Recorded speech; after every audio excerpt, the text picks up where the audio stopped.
Olá pessoal, boa noite. Estamos iniciando mais uma live aqui, live do projetista. Então, daqui um minutinho nós já estaremos aí iniciando com o nosso assunto, a trajetória do crédito, que nós vamos abordar hoje. 3 pontos básicos que você precisa ter conhecimento para favorecer o acesso ao crédito do seu cliente. Então, vamos iniciar daqui 30 segundos. O sol está chegando.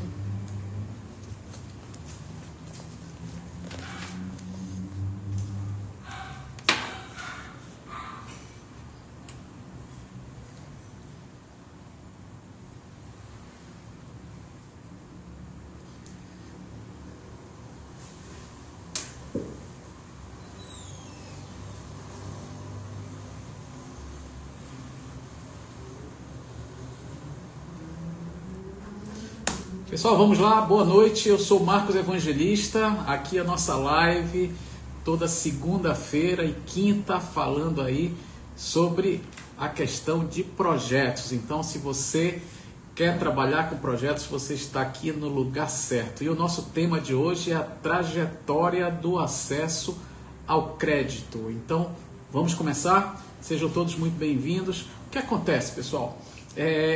3 pontos básicos que nós precisamos estar bastante alerta no momento que a gente está fazendo o contato com o cliente, fechando o contrato de consultoria econômica. Então nós temos um caminho até chegar ao projeto.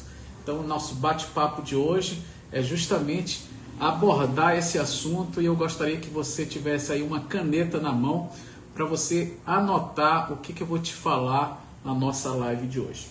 Primeiramente, nós vamos ter atenção na questão da empresa. São 3 pontos que nós vamos falar hoje à noite que você precisa estar atento na hora que você estiver fechando o seu contrato com o seu cliente, rumo aí ao faturamento dos seus 5 dígitos. Então, nós vamos abordar hoje a questão empresa, viabilidade econômica e garantia. São 3 pontos básicos que você tem que dominar para que você consiga fazer com que aquela empresa tenha acesso ao crédito. Então, vamos iniciar pelo primeiro ponto, empresa. O que você precisa saber sobre essa questão da empresa? Nós temos vários pontos, mas principalmente na parte documental, onde o primeiro documento que você vai pedir do seu cliente é o contrato social.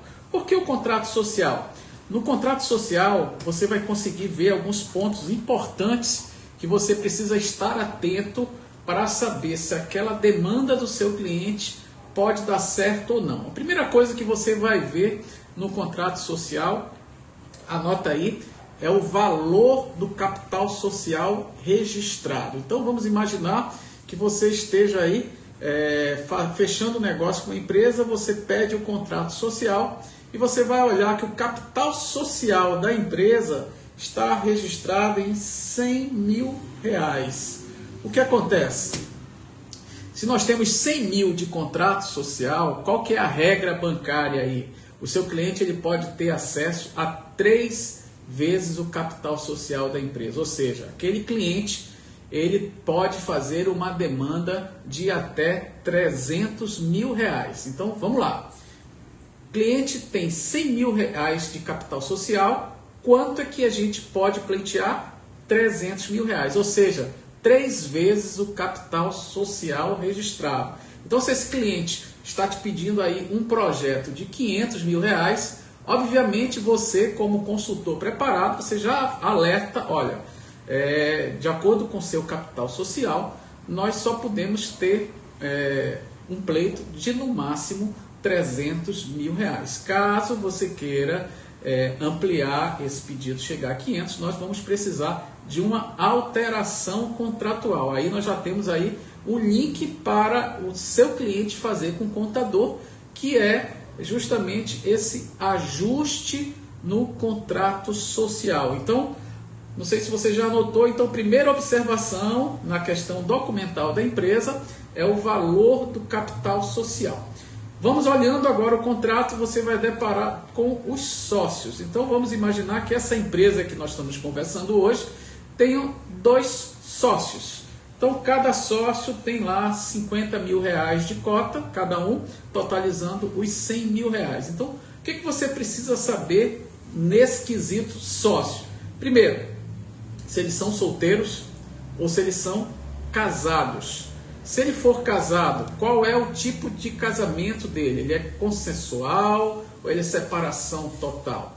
Conforme for esse tipo de casamento, você vai precisar cadastrar não só aquele sócio que está no contrato social, como também o cônjuge. O que acontece? Se o casamento for com separação total de bens, você vai apenas fazer o cadastro da esposa, mas ela não vai entrar na análise de crédito. Se for aquele casamento de união parcial ou comunhão universal de bens, você já tem que fazer esse alerta para o cliente que a esposa dele ou o esposo vão entrar na análise de crédito. Ou seja, você vai ter que fazer 2 cadastros. Além de cadastrar o sócio, você também vai cadastrar a esposa.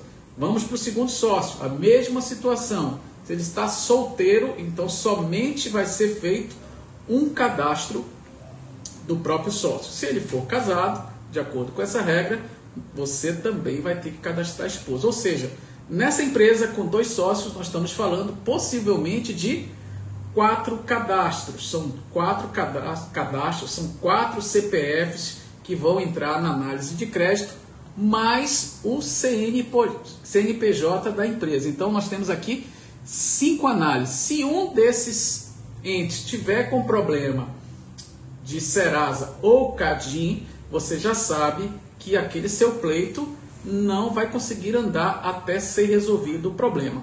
O que é o Serasa e o que é o Cadin, Marcos? Bem, nós pessoas físicas, quando temos problemas comprou algo e não pagou, né? Chegou uma conta de consumo e você não pagou, aquela empresa ela vai te registrar num birô de crédito chamado, pode ser o Serasa ou pode ser o Boa Vista, e esse registro ele vai ser registrado no SCR, e o banco, quando fizer a consulta de crédito, vai ver que aquele cliente ele está inadimplente com alguma empresa, ou seja, o cadastro dele vai estar negativado. Isso é Serasa.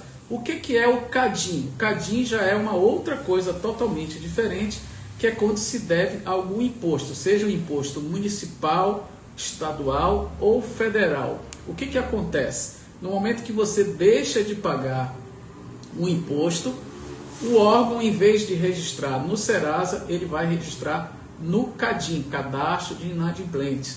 E esse Cadin, no caso, se você for trabalhar com os fundos constitucionais, que é o que nós trabalhamos aqui principalmente, ele é totalmente impeditivo. Então é uma dívida que nos dá muito trabalho, porque por mais que o teu cliente pague, vai levar algum tempo, em torno de 15 dias, até ocorrer aquela baixa, diferente de uma loja que ele paga com 2, 3 dias, já baixou o Serasa. Então o Cadin realmente é a única coisa que você não quer que aconteça com o teu cliente, porque quando acontece realmente, principalmente se você for operar nos fundos, é totalmente impeditivo, às vezes impede até de você abrir a conta corrente enquanto aquele cliente estiver no Cadin. Por quê? Porque os fundos constitucionais são fundos federais. Então se entende que se a empresa está devendo à própria União, não tem por que ela conceder crédito. Então já alerta o teu cliente que o Cadin é muito importante ele monitorar, assim como o Serasa, porque caso a empresa realmente entre no Cadin, nós temos aí uma total inoperância daquela operação de crédito. Então, seguindo aí o contrato social, você vai observar qual é o administrador da empresa. É justamente aquele que tem poder legais para assinar as documentações de crédito. Então, saiu do contrato social, nós vamos solicitar o balanço da empresa, o balanço de abertura, os 3 últimos balanços, e os balancetes. Por que é importante você dar uma olhada em tudo isso antes de você fechar o projeto com aquele cliente? É justamente para você observar se nós temos chance de êxito naquela operação. Porque não adianta você pegar uma empresa, por exemplo, que está sem movimento, ela já existe há 2, 3 anos, porém está sem movimento fiscal.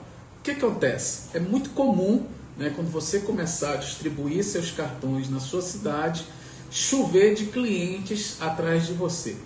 Infelizmente, de 10 clientes você vai conseguir operar com 1 ou com 2. Por que isso, Marcos? Justamente em função desse ponto que eu estou fazendo alerta para você. É a escrituração fiscal. Você sabe que essa parte é feita pelo contador, né? Você vai receber esses documentos ou da própria empresa, ou você vai pedir o contato do contador e vai pedir para o empresário avisar que você vai entrar em contato com o contador e você vai solicitar esses documentos contábeis. De posse deles, você vai fazer essa análise. Então, quais são os pontos básicos que você tem que observar? Primeiro, se a empresa está realmente funcionando. Não adianta você gerar expectativa, uma empresa parada, que dificilmente você vai conseguir uma análise positiva daquela operação, porque a empresa parada, o banco vai imaginar o seguinte: se a empresa está parada, como é que ela vai ter dinheiro para me pagar? Então, geralmente, empresa parada, você não perde tempo, porque dificilmente você vai conseguir rodar uma operação com chance de aprovação. Então, através das peças contábeis, você vai analisar ali se realmente a empresa está em movimento fiscal e se realmente tem um faturamento condizente com o pedido daquele empresário. Então, esse é um outro ponto de alerta que eu preciso que você esteja bastante atento, porque é muito comum o empresário ter os sonhos aí, e os sonhos totalmente diferentes da realidade da empresa dele, e querer contratar você para fazer o negócio e achar que você consegue dar aquele famoso jeitinho para aprovar aquele crédito. Então você tem que ter muito cuidado nesse ponto. E aí eu te dou uma dica: quanto mais verdadeiro você for com o seu cliente, mais respeito você vai conquistar. Então não iluda o seu cliente, você tem poder de dizer a verdade. Então, nesse ponto, é muito importante você puxar o teu cliente para o chão, porque geralmente ele flutua ali naquela ideia, trazendo uma situação muito além das possibilidades da empresa dele, e se você embarcar nesse barco, você tem forte chance de naufragar junto com o seu cliente. Então, esteja atento nesse ponto, né? É muito importante você já dar um parecer prévio se há chance ou não de ter êxito naquela operação. E o mais importante, quem aprova crédito não é nem você, e eu digo até que não é nem o próprio banco, é a própria empresa com a qualidade documental dela. Então, esse primeiro item, a questão empresa, a questão documento, é um item que você, né, futuro projetista, precisa estar muito atento e precisa ter muito pé no chão, porque você vai se deparar com várias situações onde você, infelizmente, tem que quebrar o sonho do empresário, né? Muitas vezes é muito comum aqui, toda semana eu atendo empresários que vêm aí com sonhos realmente sem total chance de execução, mas na cabeça dele aquilo dá certo, aquilo tem chance de sucesso, e ele já vem contando com uma aprovação antes mesmo de iniciar o processo. Então tudo isso você vai conseguir desmistificar através da análise dos documentos do cliente. Então, na live passada, nós falamos que nós vamos disponibilizar para você todo o checklist atualizado do que está sendo pedido hoje nos fundos constitucionais. E hoje um colega nosso nos perguntou sobre quando nós vamos disponibilizar. E entrando nesse assunto, já que a gente está falando sobre documento, eu quero dizer para você que nós estamos atualizando todas as checklists, né, e vamos disponibilizar gratuitamente para você que está nos seguindo e tem interesse em trabalhar com essa área. Por que eu digo que é importante você conhecer bastante esse primeiro item, que é a questão documentos? Porque é ali que está o segredo, é justamente nos documentos que nós, né, podemos já deslumbrar a possibilidade do acesso ao crédito ou não. Então é muito importante esse link com o contador da empresa, né? O ideal é você ter um contato direto com o contador, porque o empresário está focado ali na gestão, está focado ali no negócio dele. Então é interessante a gente ter o link em contato com o contador, e aí você faz essa ponte direta, ele te manda os documentos e você vai analisando e depois você dá um feedback para o empresário que está te contratando. Então a Camila aqui está fazendo comentário. Tudo bem, Camila? Seja muito bem-vinda. Me parece ser bem complicado trabalhar com isso. Não é. Essa é a primeira impressão, justamente por isso, Camila, que pouquíssima gente, pouquíssimos colegas trabalham nessa área, porque ele tem essa impressão que é complicado, que ele não vai saber, mas nós estamos aqui para ajudar, né? Essa parte que nós estamos falando hoje, Camila, é a parte básica onde você precisa entender e conseguir interpretar os documentos da empresa para a gente ter chance de saber se aquela ideia é viável, se nós temos chance de sucesso e se vale a pena você embarcar no barco ou não, né? Então, se você já vê que ele vai fazer água desde o início, nem entra, nem aceita a contratação. Nós vamos fazer mais na frente uma live falando sobre como demitir o cliente, é justamente nessa hora, porque às vezes veem umas informações totalmente truncadas e aí você, como profissional, tem que saber se realmente aquilo ali é verdade, se aquilo ali tem chance de sucesso ou não. Então, nós já fechamos aqui o nosso primeiro item de hoje, onde nós falamos sobre a questão documental.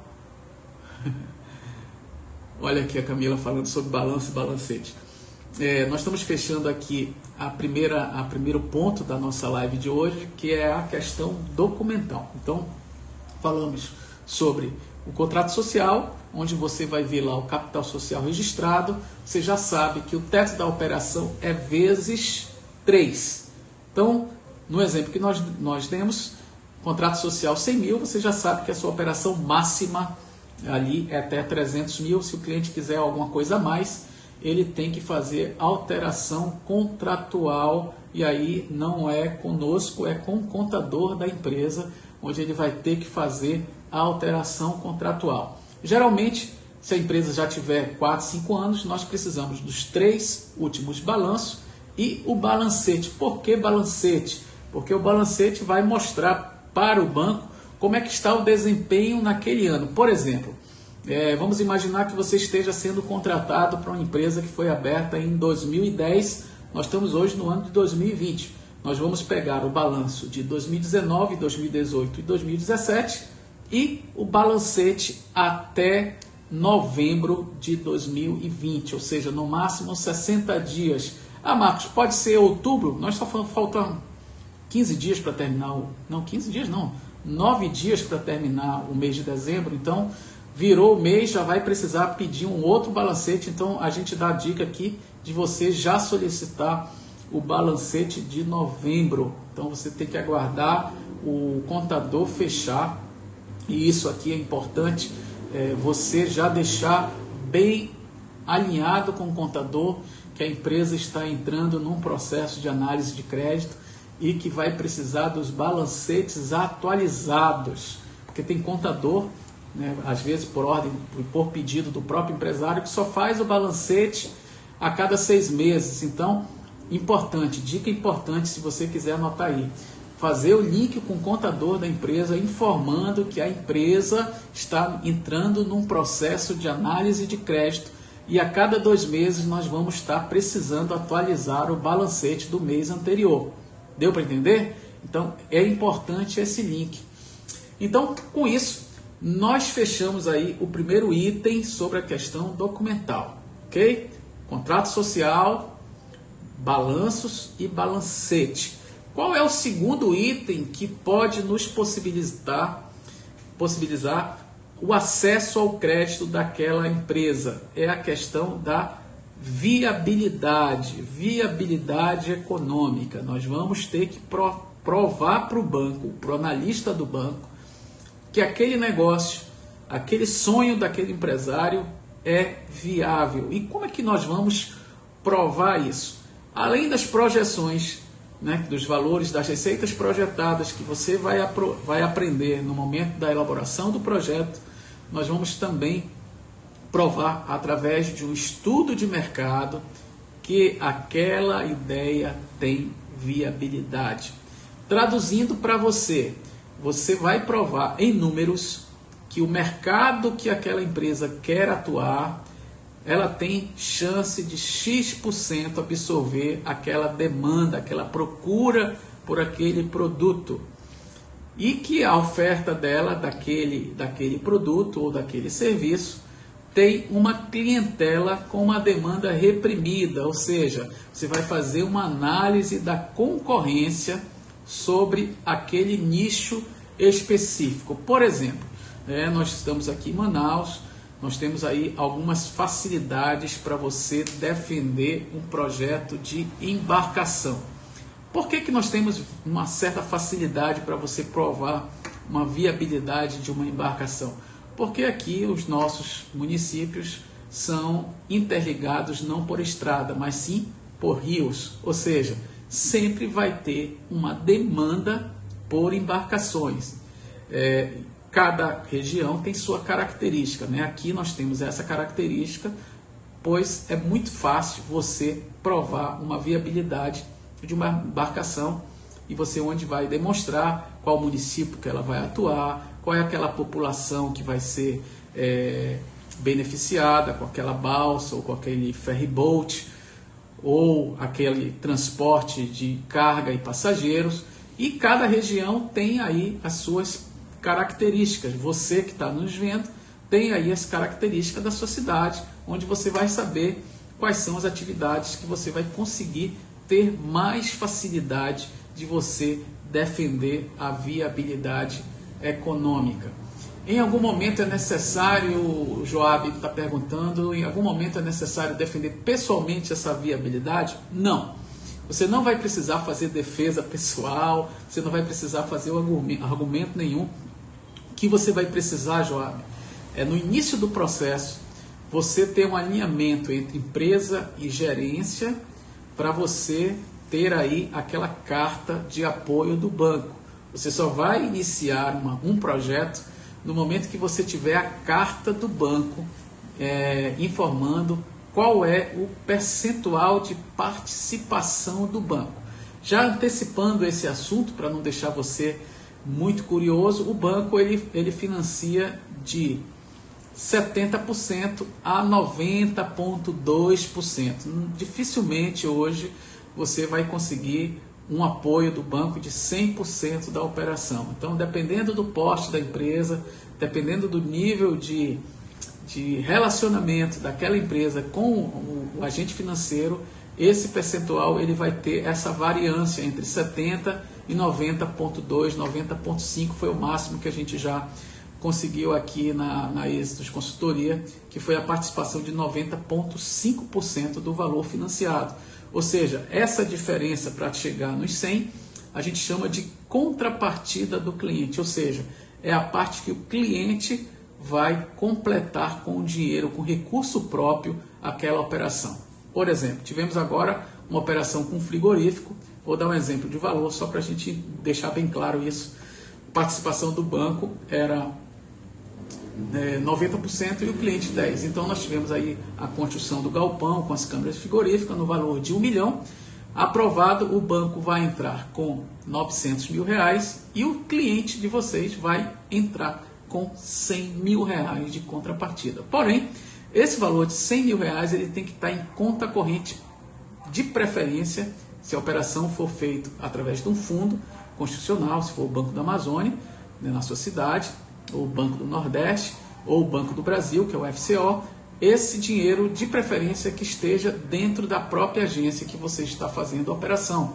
Então, é obrigado? Não, mas ele tem que estar numa conta corrente, você vai demonstrar com o extrato bancário e com certeza, né, no momento que você demonstrar isso e esse dinheiro estiver em outro agente financeiro, ele vai te perguntar por que o dinheiro não está dentro da agência. Então, para você não ser colocado na parede, eu já te dou uma dica logo para você deixar isso claro, que a reciprocidade com o banco é muito importante.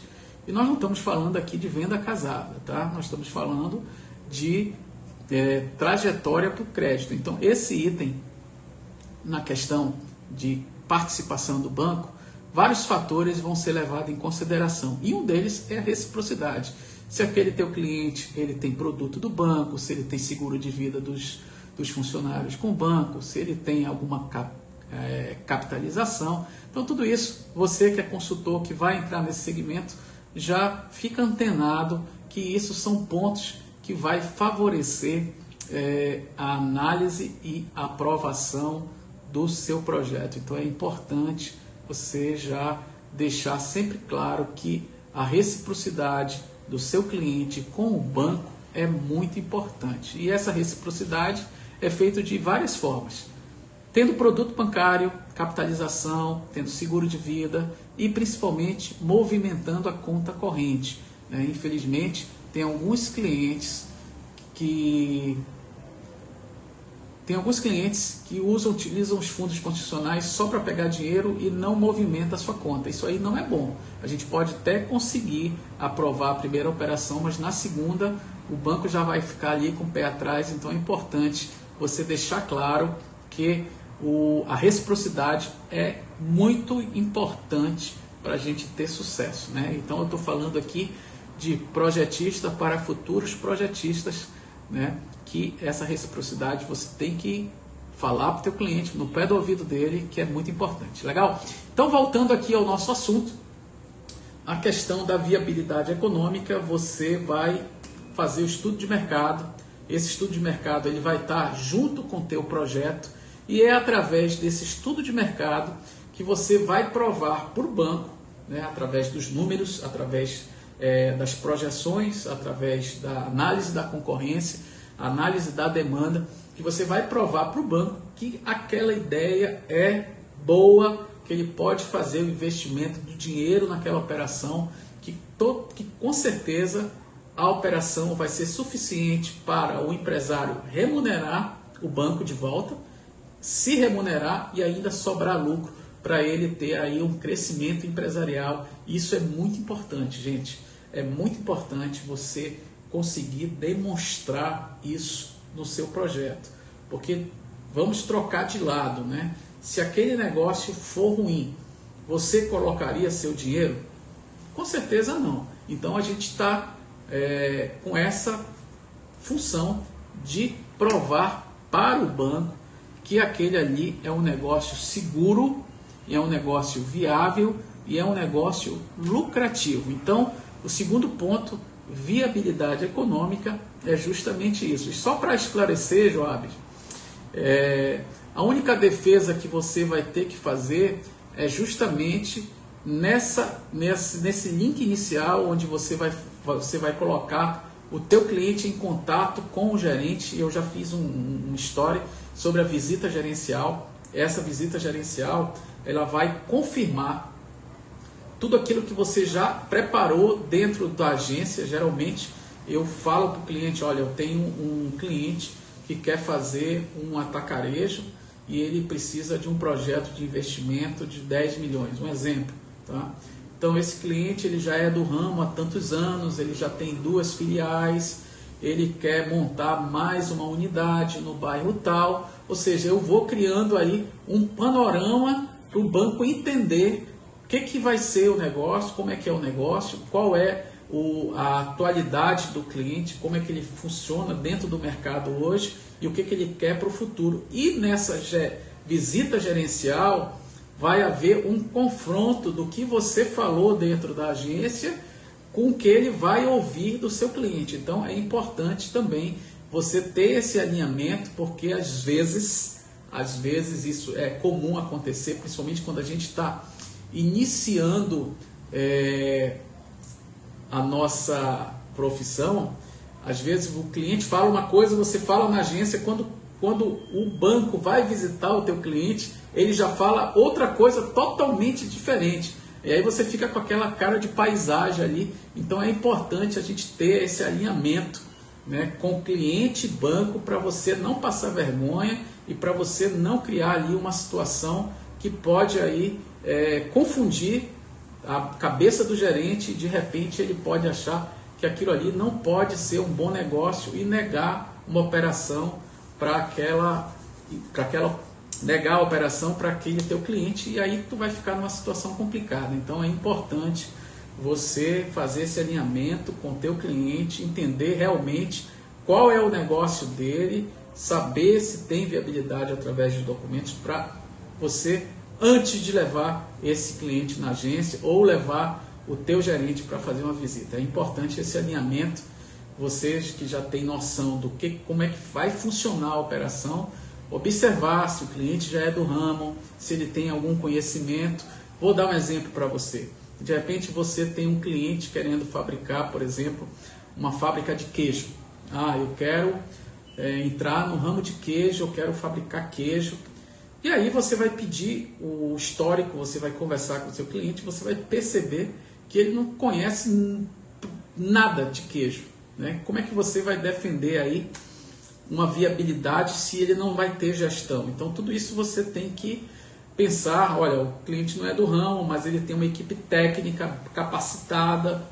Você vai mostrar um contrato. Olha, o técnico que vai cuidar da fabricação do queijo é esse, ele já tem experiências em outros laticínios, e assim sucessivamente, para você defender a viabilidade daquele negócio. O Joab está falando aqui que, além da viabilidade econômica e financeira, a geração de emprego, tributos, entre outros, para fundos pesos na análise. Sim, né? O banco ele vai querer saber se aquele negócio, além de viável, ele vai promover o desenvolvimento daquela área. E um ponto importante também, Joab, se ele não vai ser nocivo à questão ambiental, tá? Nós precisamos, dentro dessa análise de viabilidade econômica, nessa questão ambiental, hoje o banco está levando muito em consideração, porque tem algumas atividades que são extremamente geradoras de poluição, né? Então essas atividades aí são um pouco mais complicadas para você defender aí a viabilidade. Por exemplo, eu vou te dar um exemplo aqui de uma atividade que é difícil você conseguir uma aprovação na parte de mineração, né? Dificilmente você vai conseguir ter sucesso nessa área de mineração, porque são várias certidões que você vai precisar, né? Nesse checklist que nós vamos disponibilizar, está lá para empresas que vão mexer com mineração, mas, por exemplo, vai precisar de uma certidão de uso de explosivos, vai precisar da LO do IPAAM, vai precisar da certidão de uso de solo, vai certidão de viabilidade da exploração mineral, ou seja, são várias certidões que, se o teu cliente não tiver, não adianta você perder tempo. Infelizmente, até dói no ouvido quando a gente fala, não vou perder tempo com esse cliente, mas nós estamos falando aqui de uma possibilidade de você faturar 5 dígitos no primeiro semestre. Essa é a nossa live, essa é a nossa proposta. Então nós estamos trazendo aqui as coisas bem abertas, um papo aberto aqui.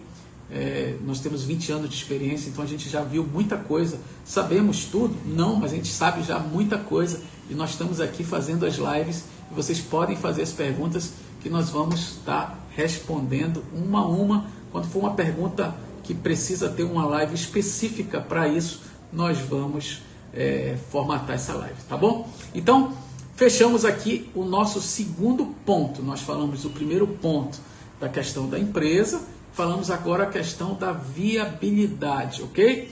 E aí nós vamos para o terceiro ponto da trajetória do acesso ao crédito que a gente precisa preencher, que é justamente a questão garantia. E aí nesse ponto eu preciso fazer um alerta com você. É muito comum o cliente chegar na tua consultoria ou vai te ligar e dizer que tem uma garantia de tantos milhões e quer fazer dinheiro com a garantia. Escreva isso. Você vai receber várias ligações desse tipo, porque o cliente ele tem a ilusão de que ele tendo garantia, o banco vai dar dinheiro. Não sei como isso se tornou tão comum, não sei onde o empresário encontrou essa ideia de que garantia é sinônimo de crédito. Não é assim, você não pode embarcar nessa, porque os 3 pontos eles têm que estar em consonância. Tem que ter a empresa com todos os documentos, tem que ter a viabilidade e tem que ter a garantia. Somente a garantia não é sinônimo de sucesso na operação. Então, principalmente empresas de municípios afastados da capital, é muito comum nós recebermos visitas de empresários do interior com uma garantia, um terreno que vale tantos milhões, e perguntando como é que faz para transformar aquilo em dinheiro. Às vezes eu até brinco, olha, nós somos aqui consultores, não somos mágicos, porque só a garantia não é suficiente. E aí às vezes o cliente sai chateado conosco, mas é nesse ponto que a gente precisa novamente fazer o alerta. O seu papel é de prudência, você tem que trazer o empresário para a realidade. Então, não fique aí triste, eu vou destruir o sonho daquele empresário. Você tem que trazer ele para a realidade, e a realidade é essa. Não adianta só ter garantia, porque sem os outros 2 itens, não serve de nada. Então, pode apostar, você que vai começar nesse segmento de crédito, de projetos de viabilidade econômica, vai ser muito comum. E quando acontecer isso, você lembra, poxa, o Marcos lá comentou isso comigo, clientes que têm aí garantias de milhões e acha que somente isso é suficiente para o crédito. Mas vamos imaginar que nós temos aí uma empresa com a documentação toda correta, nós temos uma ideia que a gente consiga defender a viabilidade e a questão da garantia, Marcos, como é que funciona? Bem, a questão da garantia é muito simples. Qual é o percentual que o cliente tem que ter para uma operação de crédito? Então nós vamos lá, vamos em busca do nosso primeiro projeto de R$1 milhão, ok? Quanto que o nosso cliente tem que ter de garantia para a gente ter sucesso nessa operação de R$1 milhão? Alguém sabe? Pode comentar aí comigo, para mim aí, quanto é que tem que ter de garantia?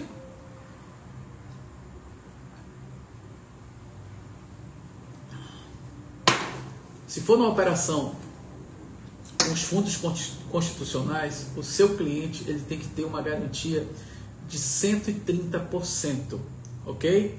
130% é o valor que ele tem que apresentar de garantia para ter acesso àquela operação. Então, se nós estamos falando de uma operação de R$1 milhão, nós estamos falando de R$1.300.000 de garantia. E qual é o tipo de garantia que o seu cliente pode apresentar? Nós podemos apresentar máquinas, equipamentos, nós podemos apresentar imóveis, nós podemos apresentar cartas, fianças de bancos de primeira linha, mas é muito comum a gente trabalhar com imóveis. Esses imóveis pode ser tanto da empresa, tanto dos sócios que participam da sociedade da empresa, como de terceiros. Ah, Marcos, mas como é que eu vou trabalhar com uma garantia de terceiros? É muito simples.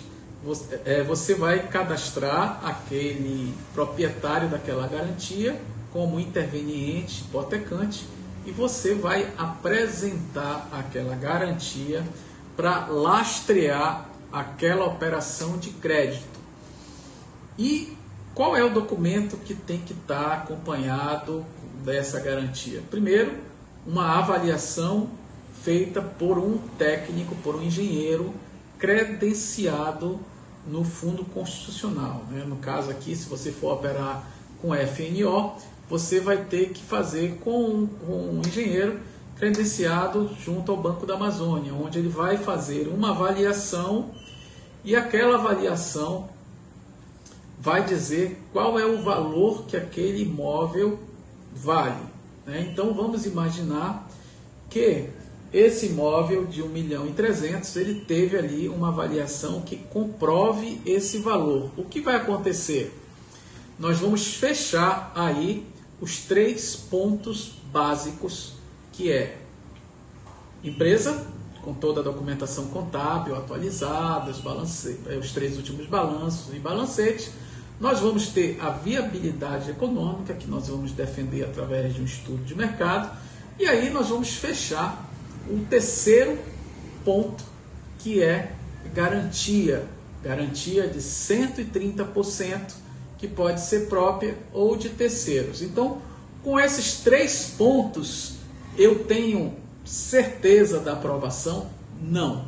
Nós temos chance de ter o pleito aprovado. Essa aprovação nós só teremos depois de uma análise de crédito que vai ser composta de um analista. Primeiramente você vai passar por uma triagem interna dentro da agência, que você vai apresentar o seu projeto, e depois disso, dependendo do valor do seu projeto, vai para uma central de análise.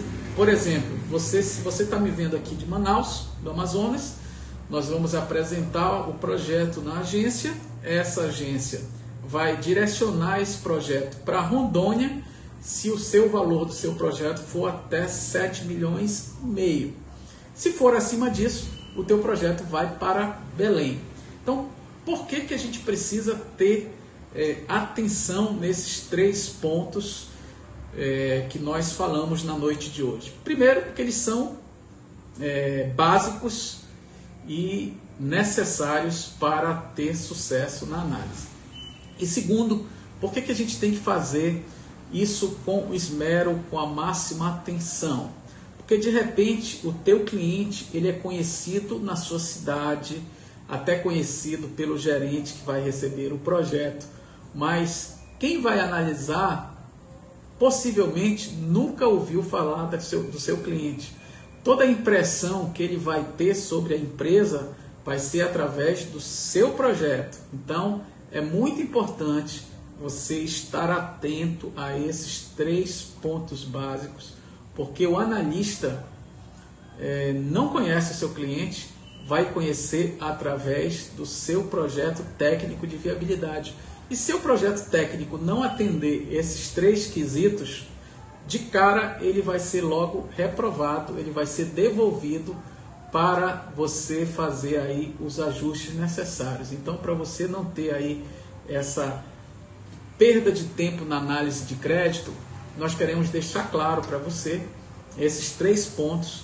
Eu espero que você tenha entendido isso, a importância desses 3 pontos para que o teu cliente tenha acesso ao crédito e para que você tenha também acesso aos honorários.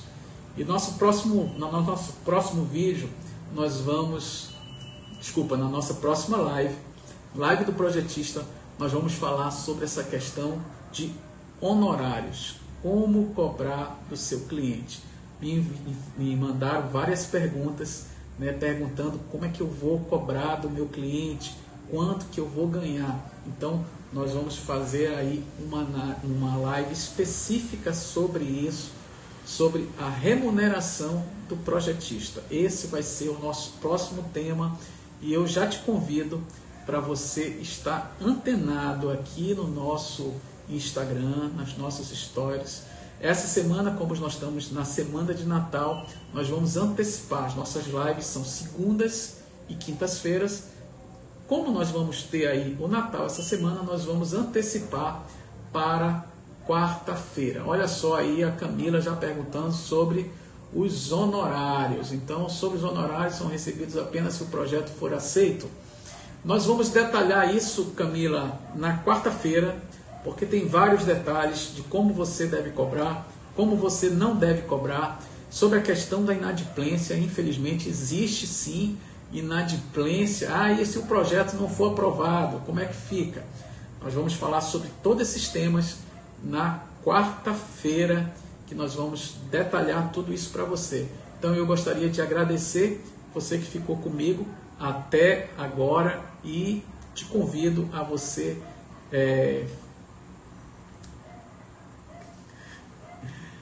se inscrever no meu YouTube. Agora deu um branco aqui, Marcos Evangelista. Nós temos também um canal no YouTube que nós vamos estar colocando esse vídeo lá, e já aproveita, compartilha também com seu colega de sala. A gente sabe que tem muita gente que se formou e não atua como economista porque não sabe como começar. Então fala para ele, olha, tem um economista lá que está ensinando a gente a iniciar no segmento de projetos. Então a nossa proposta aqui é fazer você ganhar até 5 dígitos no primeiro semestre trabalhando com projetos. Muito obrigado. Eu acho que o tema de hoje veio aí, foi uma sugestão de um colega de vocês, eu acho muito importante. Então nos vemos aí na próxima quarta-feira, excepcionalmente essa semana em função do Natal. Até lá, muito obrigado e até a próxima live.